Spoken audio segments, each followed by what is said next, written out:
So recently on the show, we covered the memoir of a Nazi insider, a man by the name of Ernst Hanfstaengl. That may be one of the best episodes we've ever covered. So I do encourage you guys to check that out.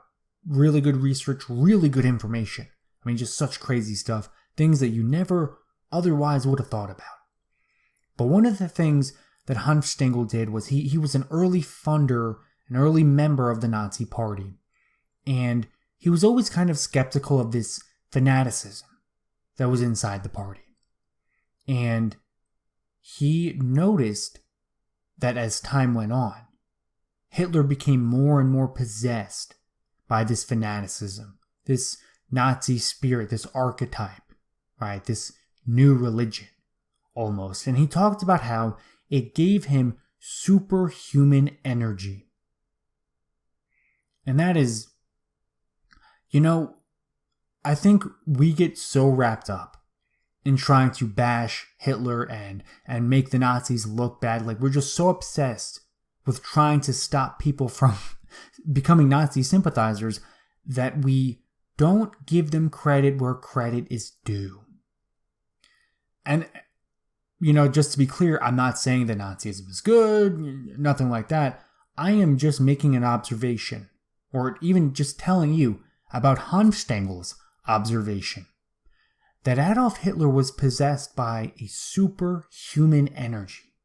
This man had more energy than, just think about how much time and effort went into, just getting the party off the ground during such a crazy time, dedicating his entire life to this political organization, taking control of the government. This is like the only thing he ever did every single day, all the time, for years. The guy didn't even give up when he was sent to prison. Not even that. And after he gets out of prison, he goes and he takes over the government in less than 10 years. Just crazy stuff. Crazy drive, crazy energy. You just don't see that in people that don't have a meaning. Again, this all goes back to human beings and their idea of meaning, their purpose, their why. Hitler, as warped and as terrible and as despicable as his why was, he had one, and he was willing to give everything for it. And not just his life, I would say more than his life. So Carl Jung, again, he lived through these crazy times and he saw a lot of this stuff firsthand. Now, this was one of the scarier passages that he wrote in observation of Hitler. And we're just going to go through it. We'll discuss it a little bit. So Carl Jung writes, quote, "His expression was that of an inhumanly single-minded purposiveness with no sense of humor. He seemed as if he might be a double of a real person and that Hitler the man might perhaps be hiding inside like an appendix, and deliberately so hiding in order not to disturb the mechanism. With Hitler, you do not feel that you are with a man, you are with a medicine man, a form of spiritual vessel, a demi-deity, or even better, a myth. With Hitler, you are sacred. You know you would never be able to talk to that man because there is nobody there. He is not a man, but a collective. He is not an individual, but a whole nation.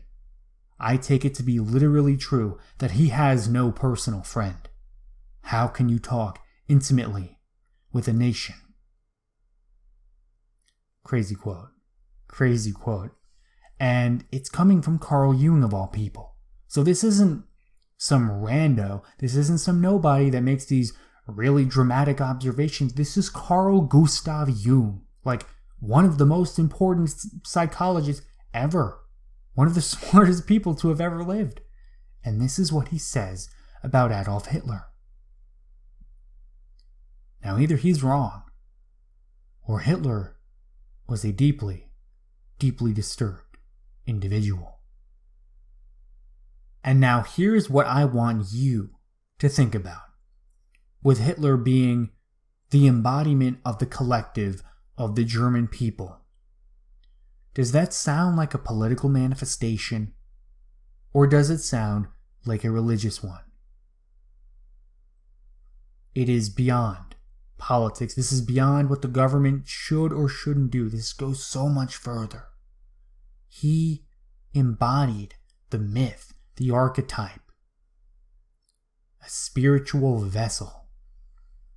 I mean, just such powerful language here. It's scary. It really is just unbelievable. Because I don't think that anyone who has come this far in believing in their cause, whatever cause that is, I don't think anyone's ever taken it to the extreme that Adolf Hitler did. I mean, how did Jesus feel about Christianity? Was it more intense or less intense than how Hitler felt about Nazism? Was it more intense or less intense than how Muhammad felt about Islam? I mean, these are valid questions to ask. And I'm going to say that maybe, just maybe, there's a good chance that he took Nazism as seriously as these other religious figures did their respective religions. Maybe even more so. Maybe even more so.